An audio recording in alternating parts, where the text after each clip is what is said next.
Assalamualaikum warahmatullahi wabarakatuh. Ini clip on saya taruh di saus ya. Anggap aja ini peralatan canggih lah.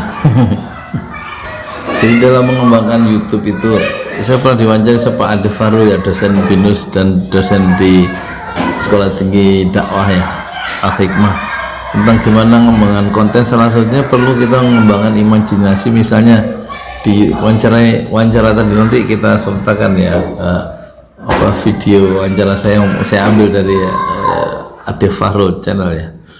Ya imajinasi misalnya gini, gimana kalau tiba-tiba Ali Ngabalin itu wafat ya, seperti wafatnya Ustadz Maher At-Tuwailibi. Itu gimana kalau Allah panggil pulang Ali Ngabalin dan wafat di istana misalnya. Bagaimana respon Anda sebagai penonton video saya? Mungkin menarik kan ya. Itu jadi jangan terpaku pada data-data dan angka-angka atau tulisan-tulisan. Jadi kita perlu juga mengembangkan, menyeberangkan ya daya-daya khayal kita melalui melampaui kenyataan ya. Itu satu cara untuk membongkar kebuntuan bagaimana kita menemukan ide ya di dalam membangun konten-konten YouTube kita. Untuk selanjutnya tentang 3 sumber membangun konten YouTube: IPB, imajinasi, pengalaman, dan bacaan. Saksikan video ini ya, silakan diresapi, barangkali ada manfaatnya. Jazakumullah khairan katsiran. Assalamualaikum warahmatullahi wabarakatuh. Saya Yudi tukang donat dari Parang Tuan, tertua di semesta Fasbir Sabran Jamilah, sabarlah dengan kesabaran yang indah. Assalamualaikum warahmatullahi wabarakatuh. Bagaimana Pak Yudi untuk mencari ide nih, yang akhirnya Pak Yudi punya video itu sekitar berapa sekarang jumlahnya Pak? 2000 berapa Pak? 2400 video Pak ya? 3.000. Iya, gimana Pak Yudi mencari ide? Ya, sampai 3.000 tuh. Silakan Pak Yudi. Mudah Pak ya, mudah. Menjawabnya itu mudah. Pertama, ada rumusnya 3 IPB. Mungkin banyak orang yang nggak tahu itu imajinasi. Jadi daya-daya khayal kita itu kita kembangkan Pak ya. Yang kayaknya nggak mungkin itu kita bikin mungkin dalam sebuah narasi cerita video. Contoh, saya pernah membayangkan Rocky Gerung itu berjumpa dengan Bung Karno di masa tahun 45. Padahal Rocky Gerung kan hidupnya di abad 20 ya. Atau Rocky Gerung kita pertemukan, kira-kira kalau Rocky Gerung ketemu dengan Perdana Menteri Natsir atau Agus Salim yang mereka tidak satu zaman, itu gimana? Itu kan imajinasi ya. Itu menjadi cerita yang menarik untuk konten YouTube. Yang kedua, pengalaman hidup sendiri atau pengalaman hidup orang lain itu dijalin, disulam dalam sebuah cerita sehingga memperkaya konten YouTube kita. Pengalaman hidup kita sehari-hari, kita ketemu siapa, kita ceritakan di depan kamera. Dan yang ketiga, bacaan kita itu kan mengisi intellectual reserve ya, cadangan intelektual kita, bacaan buku-buku yang pernah kita baca, atau kita membaca kejadian-kejadian di alam semesta yang terkembang, ayat-ayat kauniyah itu. Di samping kita membaca yang tersurat buku, juga membaca yang alam terkembang. Nah, imajinasi, kemudian pengalaman hidup, baik pengalaman hidup orang lain maupun orang sendiri, itu sumber dari konten YouTube ya. Bagaimana dia juga sumber dari ide-ide untuk penulisan buku, di samping bacaan referensi-referensi itu. Jadi kalau kita selalu mengembangkan imajinasi kita sendiri, insya Allah kita nggak kekurangan ide ya, nggak kekurangan ide. Misalnya gini, kita bayangkan tiba-tiba bagaimana menurut Anda kalau tiba-tiba Dr. Ali Mukhtar Ngabalin itu wafat tiba-tiba menyusul Maher Maher siapa? Ustadz Maher siapa Pak? Kemarin ya. Atau Walibi ya Pak? Respon penonton. silakan diberi komentar di bawah ini. Itu kan imajinasi. ya, ya, ya kan boleh ya, kan boleh gitu ya. Imajinasi untuk membongkar kebuntuan ya dalam menciptakan. Terus pengalaman hidup itu kan pengalaman tahun-tahun logis itu kan penuh dengan pengalaman interaksi konflik dengan orang-orang dan lingkungan, atau kita juga berkonflik dengan diri sendiri. Itu bisa diceritakan ya, bisa diceritakan untuk enrichment, pengayaan dari konten-konten YouTube kita. Itu menjadi menarik kalau kita bikin YouTube itu disulam, dikaitkan dengan unsur semi autobiografi kita sendiri. Jadi ada sebagian riwayat hidup kita yang kita susupkan, kita sisipkan dalam narasi video yang 7 menit itu. Itu kan cara untuk supaya ide itu nggak mati. Kalau pengalaman hidup kita kan kita bisa ngomong sendiri tanpa harus tanya ke orang lain, Pak ya.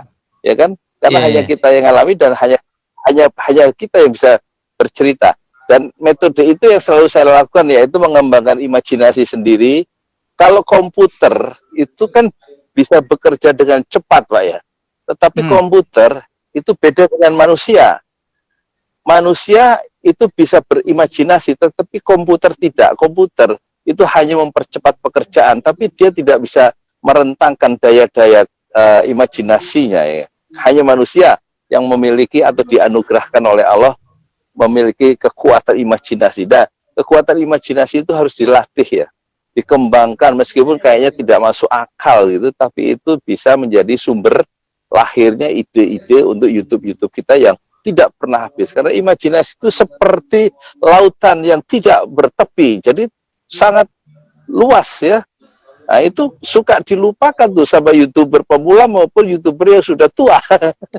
Karena melupakan imajinasi, dia terpaku pada data-data yang ada dicetak di mana, di media sosial atau di koran-koran gitu misalnya. Itu justru akan membelenggu imajinasi. Mungkin hanya judul berita itu bisa, tanpa harus membaca semuanya, kita langsung bisa mengimajinasikan materi yang akan kita kembangkan hanya dengan membaca satu kalimat. Karena imajinasi bisa menghidupkan satu konten YouTube gitu Pak. Jadi ada 3. Jadi imajinasi, pengalaman hidup sendiri atau pengalaman hidup orang lain, dan juga bacaan kita terhadap buku atau bacaan kita terhadap sejarah, terhadap peristiwa-peristiwa itu. Gitu Pak. Jadi selama sekian ribu konten YouTube Pak Yudi selalu menghadirkan 3 hal itu tersebut ya, imajinasi, pengalaman hidup, dan selalu. bacaan. Nah, bagaimana Pak? Ya, selalu menguatkan pikiran kita Pak. Kan imajinasi itu ibaratnya masa lalu ya, atau imajinasi yang akan datang, mimpi lah gitu kira-kira. Untuk menguatkan memori kita gimana Pak? Apakah memang kita harus catat dulu sebelum itu, atau memang secara spontan saja hadir seperti itu?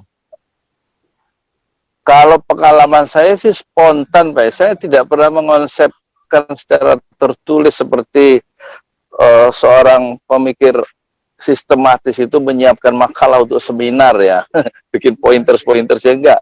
Pokoknya asal kita nyalakan itu kamera, dipencet kan kemudian on ya, kita langsung ngomong gitu. Ya ngomongnya kan nggak sistematis ya, nggak apa-apa juga sih. Tapi lama-lama juga bertahap dia sistematis sambil kita menit-menit itu berjalan kan. jangan susah Pak jadi YouTuber. Nanti hidup udah susah tambah susah. kapan bahagianya ntar. Jadi gitu Pak, langsung aja spontan. Kalau kita kasih durasi misalnya 7 menit misalnya kan, tapi kan ketika kita berpikir apakah nantinya akhir dari cerita kita edit di aplikasinya Pak, kita edit hal-hal mana yang tadi bingung, diam, kita buang, atau memang apa adanya Pak yang kita akan sajikan. Artinya Pak Yudi suka ceritakan, nggak perlulah diedit, nggak perlu kasih hal-hal yang repot ke hidup kita, cuma sebentar sekali aja, seperti itu Pak. Ya ada dua pendekatan, ada 2 mazhab pemikiran kira-kira begitu. Ada yang ingin tampil perfect supaya kelihatan memang dipersepsi oleh penonton sebagai dia YouTuber yang sempurna di dalam membangun kontennya. Ada yang natural apa adanya dengan keluguan dan kesederhanaannya itu. Itu yang mazhab kedua. Yang mazhab pertama itu dia seorang perfeksionis ya. orang yang ingin sempurna dengan editing yang dengan keahlian editing, desain grafis dan ya macam-macam efek dia pakai ya. Yaitu kan satu pilihan-pilihan dalam membangun satu channelnya sendiri ya. Tapi kalau saya sih tahap untuk mencari keindahan estetik itu sudah nggak perlu lagi, yang penting pesannya sampai dengan kesalahan-kesalahannya yang tidak perlu diedit lagi gitu Pak. Nanti kan pembaca juga tahu maksudnya ini gitu lah. Karena kita bekerja kan dengan kecepatan, bukan bekerja dengan kesempurnaan gitu loh Pak. Ya. Begitu juga dalam hal view Pak. Pemandangan kayak sekarang ini kan. Ketika Pak Yudi ada lain, langsung saya buka dialognya ini di Kebon Singkong nih ya, di tempat yang mungkin entah berantah nih ya. Mungkin ada di peta atau tidak, nggak tahu juga daerah ini Pak ya. Begitu juga Pak ya, untuk view-nya, pemandangan ya. Di belakang tanah saya 400 meter yang untuk masjid ya, untuk masjid sebagian ya, dan pesantren. Sudah kita bebaskan. Kemarin sudah kita bayar 200 juta dari sumbangan dari donatur selama 23 bulan, selama 2 tahun hasilnya tanah ini. 1 meter 750 kita. Iya, kita sudah bayar 200, masih utang 100 juta. Kita minta dikasih tenggang waktu untuk membayar selama 1 tahun. Nah, belum dibayar ya. Pak Yudi bisa mendekat Pak. Mungkin nanti pendengar YouTuber dari manapun berada di benua bisa lihat bidang tanahnya nih Pak, kondisi seperti apa? Apakah sudah ada bangunan atau tanah kosong? Tanah kosong Pak, tanah kosong. Itu lagi dibersihin ya, apa udah? Nah, jadi pendengar YouTuber yang berada di mana ini realnya dari duit yang sudah dikumpulkan Pak Yudi selama berapa bulan Pak? 200 juta Pak ya sudah terkumpul ya. Nah ini kondisi 23 bulan ya, 23 bulan ya, hampir 2 tahun ya, 2 tahun ke bulan. Nah ini lokasinya penonton YouTuber Pak Yudi, kita bisa langsung lihat ini bagaimana di situ masih ada pohon pisang, pohon apa nih Pak, duku Pak ya. Nah ini dia. Jadi teman-teman semua yang ingin memberikan sumbangannya kurang masih 100 juta lagi ya. Dan setelah itu mungkin nanti insya Allah 100 juta ya. Kemudian tahap berikutnya adalah untuk pembangunan ya, pengembangan madrasah, sekolah hidayah, pesantren, ojolali dan masjid 6 Syuhada. 6 Syuhada. Oke. Jadi kita bisa saksikan ya. Itu dia. Jadi uang yang selama ini Bapak Ibu kirimkan ke Pak Yudi, ini hasilnya udah kelihatan. Insya Allah amal jariah Bapak dan Ibu akan mengalir Pak sampai anak cucu dan terus, karena ini adalah wakaf untuk umat ya, bukan kepemilikan tapi wakaf yang semuanya akan dikelola oleh masyarakat setelah kita memiliki bangunan tersebut. Ya, kembali lagi Pak Yudi mengenai cari ide. Nah Pak Yudi bagaimana nih ketika di depan kamera, apakah grogi Pak, grogi, gugup atau salah-salah ucap dan sebagainya Pak? Iya. Insya Allah. Iya. Itu menjadi satu warna yang tersendiri ya. Jadi malah gak usah diedit gitu, salah ucap itu. Tinggal dikoreksi di detik-detik berikutnya di video yang sama tanpa harus dipotong. Meskipun misalnya batuk atau ada orang lewat tidak kita kendaki, nggak apa-apa kan, dimasukkan aja gitu. Ada suara motor paling kan nggak terlalu mengganggu, jadi nggak usah diedit kalau saya. Tapi kalau yang lain mungkin merasa itu satu noisy, satu gangguan ya mereka edit ya. Tapi kalau saya di depan kamera itu sekali jadi Pak. Sekali jadi 10 menit udah sekali jadi, sambil pulang jalan itu langsung kita upload, tinggal ngasih judul aja. Jadi nggak terlalu sulit kalau menurut pengalaman saya. Yang penting jangan jadi YouTuber itu di awal-awal atau YouTuber pemula, jangan pengen kelihatan jadi orang pinter di depan kamera gitu loh Pak Ade. Kenapa? jangan ingin kelihatan pinter dan sempurna, karena yang nonton video kita itu banyak doktor, banyak profesor, banyak orang-orang pinter ya, yang jauh ilmunya itu lebih tinggi dari kita. Jadi kita malu kalau kita ngaku jadi orang pintar kan ya gitu. Jadi lebih baik kita tampil apa adanya, tampil orisinal kita, be yourself, jadilah diri sendiri, tampil itu saya kira jauh akan lebih produktif ya. 1 hari 3 atau 5 atau 10 upload ya, tampil apa adanya, yang penting ide-ide itu cepat tersebar ke 5 benua. Nah, 7 menit. Pak Yudi mengatakan nih Pak, yang saya pernah kutip juga dari beberapa video Pak Yudi, katanya saya pernah me-upload 10 video dalam satu waktu. 10. Nah, gimana Pak ceritanya Pak dengan IPB tadi Pak, imajinasi, pengalaman hidup dengan bacaan. Apa aja Pak isunya Pak dari yang 10 iya itu? Ah ya. Upload malah 15 bukan 10 Pak. Tapi saya bikin hanya 2 menit. Jadi sekali duduk di tepi danau itu ada kursi sederhana, saya duduk 2 menit langsung assalamualaikum warahmatullahi wabarakatuh. Saya mau bicara cara memegang kamera gitu ya.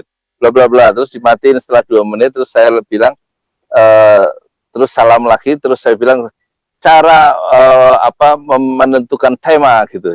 Jadi nggak dikonsep pakai tulisan dari rumah, tapi langsung spontan, pendek-pendek 2 menit sebanyak 15 tema sekali duduk. Jadi rekamannya kira-kira 30 menit, itu 15 judul langsung diupload hari itu juga 15-15-nya tentang YouTube ya. Dan itu kan berarti poinnya adalah bagaimana kita bekerja dengan kecepatan cahaya gitu. Bisa itu. Tapi ya begitulah, yang penting udah terdokumentasikan, karena kita ini harus sadar ya, ini dokumentasi pribadi atau dokumentasi intelektual itu bisa dilakukan dengan cara yang murah melalui hanya 1 HP dan dengan 1 tangan tanpa tripod, dan bisa diedit, diupload hanya dengan HP itu juga. Sampai ke Boston, bisa nyampe ke Darwin, bisa nyampe ke Lyon, Prancis, bisa nyampe ke Mekah, bisa nyampe ke Senegal, bisa nyampe ke Ottawa di mana Kanada, bisa sampai ke Jerman, ke Luzern, Swiss, dan juga negara-negara lain. Kenapa itu nggak dipakai ya dengan penuh keyakinan, dengan penuh keberanian ketika kita melakukan satu rekaman-rekaman untuk YouTube kita. Dan yakinlah, berpikirlah sederhana, bekerjalah dengan cara sederhana, ngomonglah dengan cara sederhana, supaya kita memiliki tingkat produktivitas yang sangat tinggi. Kesederhanaan itu Pak Ade, menurut saya kekuatan seorang YouTuber pemula sebenarnya. Dan jangan terlalu jelimet gitu loh hidup. Hidup udah susah, tambah susah gara-gara berpikir yang terlalu ruwet ya. Berpikir sederhana, ngomong sederhana, langsung upload dengan cara sederhana, insya Allah produktif gitu. Nah, kalau Pak Yudi sebagai komunikator ya, gitu, bagaimana Pak komunikan? Kalau Pak Yudi sebagai banyak apa lagi? Kalau Pak Yudi sebagai komunikator, YouTuber, bagaimana Pak respon dari pendengarnya? Iya. Misalnya orang tanya, jadi kita, Pak Yudi, kok begini, kok nggak ada intronya, kok nggak ada lagunya, gimana Pak Yudi? Respon dari pertama-tama,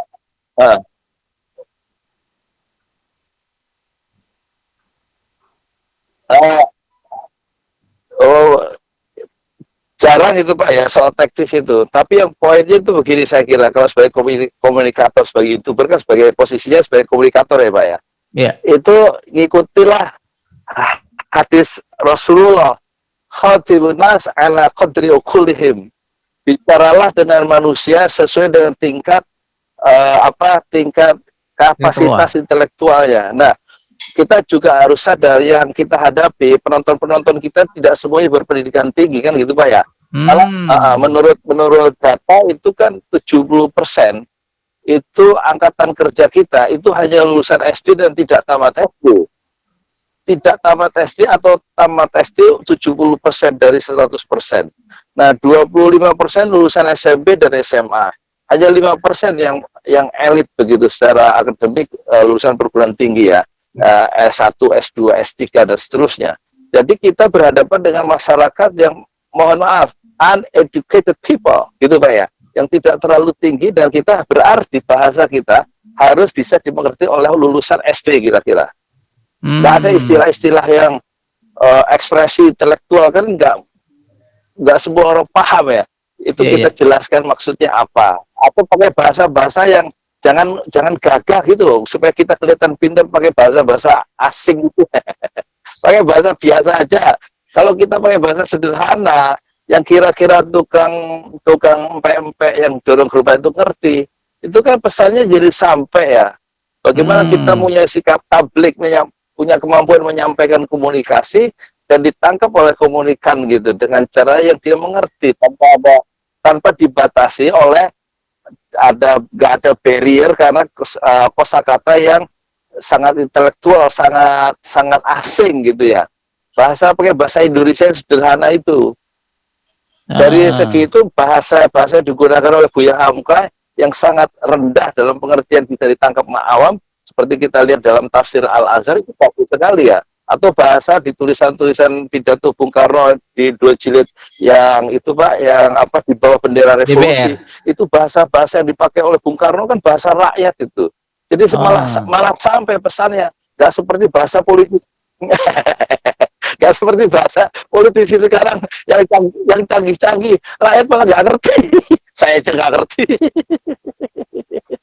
Jadi kalau jadi itu bermula jadilah orang biasa yang pertama ya, jangan jaim, jadi orang biasa, jangan pengen kelihatan intelektual, jangan kelihatan jadi orang pinter gitu loh. Itu masalah jadi nggak produktif gara-gara dihambat secara psikologis ya oleh diri kita sendiri yang pengen tampil sempurna kan gitu Pak. Jangan merasa pintar pada kita salahnya sendiri. Bukan salah saya kalau nggak pernah upload YouTube karena bingung sendiri ngomongnya gimana.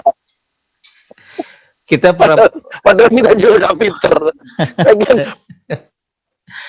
Kita pura-pura nggak pintar padahal kita pintar Pak ya, atau sebaliknya pura-pura kita pintar padahal nggak pintar kita ya. Iya Pak Yudi, gangguan sinyal lagi nih Pak. Apa lagi? Pak Yudi, gambar Pak Yudi nggak kelihatan nih Pak wajahnya, wajah yang ganteng deh. Baru ada lagi. Kenapa? Koneksi internetnya itu berarti ya? Iya. Saya nggak. Kayaknya ini Pak sinyal ini Pak. Nah begitu juga Pak Yudi, waktu saya nonton video Pak Yudi, waktu Pak Yudi belajar bahasa Inggris ya di Pare Kediri ya. Pak Yudi udah turun di kereta, udah naik beca, kemudian masuk pesantren. Kemudian ini nih ya Pak Yudi ya, yang videonya viral dan saya selalu ikutin. Nah, begitu mungkin nih Pak ya. Sebagai perbandingannya masyarakat bawah pun udah kenal Pak Yudi sampai Kediri ya. Kayak gitu. Saya dikenal itu di Kediri. Akhirnya banyak orang datang ke asrama saya, ke kom saya itu dari Solo naik motor 6 jam, dari Mojokerto, dari Malang, dari Surabaya. di pasar saya dikenal, saya heran ya. Supir kenal, Tuan Donat ya katanya. Di masjid Kediri itu masjid sholat Jumat. Saya kan lagi sholat ini Pak, lagi sholat tahiyatul masjid ya. Iya. Rupanya di sebelah saya itu ngikuti saya, nunggu saya selesai salam atahiyat gitu ya. Assalamualaikum. Jadi dia YouTuber ya katanya. Jadi dia ngikutin saya sholat tahiyatul masjid waktu datang dari masjid Jumatan. Dia kenal saya nggak kenal dia. Jadi artis Pak ya. Jadi selebritis Pak ya. Artis. Apalagi waktu itu Pak, zaman demonstrasi ke MK, zaman Pilpres kan itu pada demonstrasi ke Mahkamah Konstitusi ya. Iya, gugatan. Kan saya ngeliput tuh. Saya ngeliput pakai peci putih, pakai baju biru. Semua orang minta foto. Saya malu. Jarang. Saya yang minta foto emak-emak yang saya cari, gadis-gadis nggak ada. Kecuali 1-2. Gitu Pak. Jadi ada ini ya, ada kesan tersendiri Pak ya, ketika kita natural apa adanya, nggak pernah kita rekayasa, orang lebih menerima kita ya, setelah kita berada di masyarakat ya. Iya, waktu kemarin saya ngeliput itu, Habib Rizik yang mendarat 10 November itu waktu datang di bandara terus ke Petamburan ya. Saya kan nunggu di Petamburan. Banyak orang minta foto di situ. Pas saya dikenal banyak orang di situ. Ya, sama anak-anak muda, sama bapak-bapak di situ. Jadi itulah ya barokah daripada menjadi YouTuber pemula ya. Jadi kenal foto-fotoan. Dikenal sebagai tuan donat maksudnya. Iya. Oke. Itu, Pak. Ya, Pak Yudi, kita ini sekarang saya masuk lagi ke sesi kedua. Ya, sekarang baik. Sekarang kita akan masuk ke pembicaraan berikutnya. Kita akan gali lagi YouTuber tertua di semesta, tukang donat dari Parung, Yudi Pramoko, yang sedang realisasikan pembangunan masjid dengan nama Syuhada dan pesantren Ujuladi di Parung, Depok, Jawa Barat. Kalau di sini ya? Ya, insya Allah ya, ini lokasinya sudah kelihatan. Dan mohon 400, doanya 400 meter. 400 meter ya. Insya Allah akan berdiri sebagai tonggak sejarah peradaban umat di Parung khususnya, yang dikendalikan oleh Pak Yudi, dan alhamdulillah sampai sekarang sudah masuk uang pembangunan untuk pembebasan tanah sebesar 200 juta rupiah dan masih ada kekurangan 100 juta rupiah. Insya Allah yakin sudah dibayarkan Pak, sudah dibayarkan. Ya, harga tanahnya 300 juta Pak ya? Harganya? Karena 400 meter kali 750 Pak. Ya. Untuk yang di sini ya. Ya. Jadi, ini sebenarnya ada masalah. Di sana nggak ada jalan, di sana nggak ada jalan, di sini nggak ada jalan, punya orang, nanti kita mau bebaskan lagi mereka. Apa tanah-tanah yang menggepung. Kenapa murah? Karena nggak ada jalan keluar. Nanti kalau bangun kita pakai helikopter, Pak. Kayak helikopter. Karena tanah yang nutupi kita dia jual lebih mahal, 1.100.000. Oh. Jadi nggak ada jalan keluar, nanti kita kalau bangun insya Allah pakai helikopter.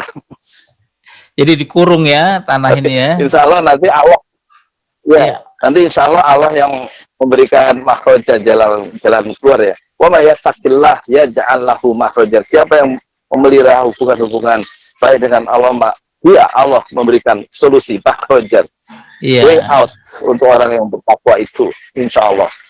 Harus dibikinin nih Pak, terowongan nih Pak. Harus bikin gorong-gorong katanya Pak. Jangan ngomong gorong-gorong. Karena di sekelilingnya nggak dikasih jalan tembus Pak, helikopter masih mahal ya. Bikin flyover kayak ini Pak, jembatan layang. Gorong-gorong ya. Nah, gorong-gorong aja. Gorong-gorong aja. Kalau ini tulisan ini Pak, tulisan Suez nih Pak. Bikin jembatan bisa juga Pak, nggak apa-apa Pak. Kalau di atas enggak.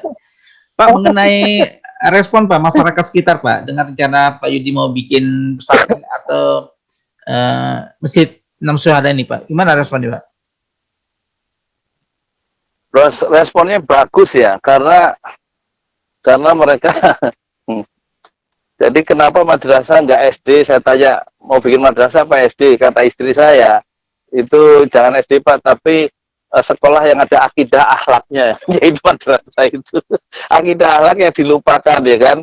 Kalau di SD kan nggak dapat tuh kira-kira. Jadi dia kata istri saya yang sarjana itu, yang sudah 3 kali ke Mekah itu, dia bilang yang ini aja Pak, yang ada akidah akhlaknya, maksudnya madrasah. Dan namanya madrasah ini nanti Darul Bahira, jadi artinya kampung yang cemerlang gitu kira-kira.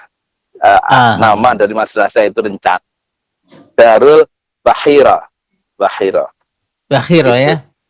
Bahira. Bahira. Ya mudah-mudahan pada pendengar YouTuber Pak Yudi, kita fastabiqul khairah. Kalau satu orang ngasih 10.000, tapi yang menyumbangkan ada 100.000 atau 200.000, mungkin besok pagi udah selesai nih Pak untuk pembebasan tanah, dan insya Allah tahap berikutnya adalah pembangunan gedungnya atau fisiknya yang akan Iya, kita doakan sama-sama. Pak, kemudian Pak Yudi. Ya nggak usah banyak-banyak, satu orang aja 100 juta.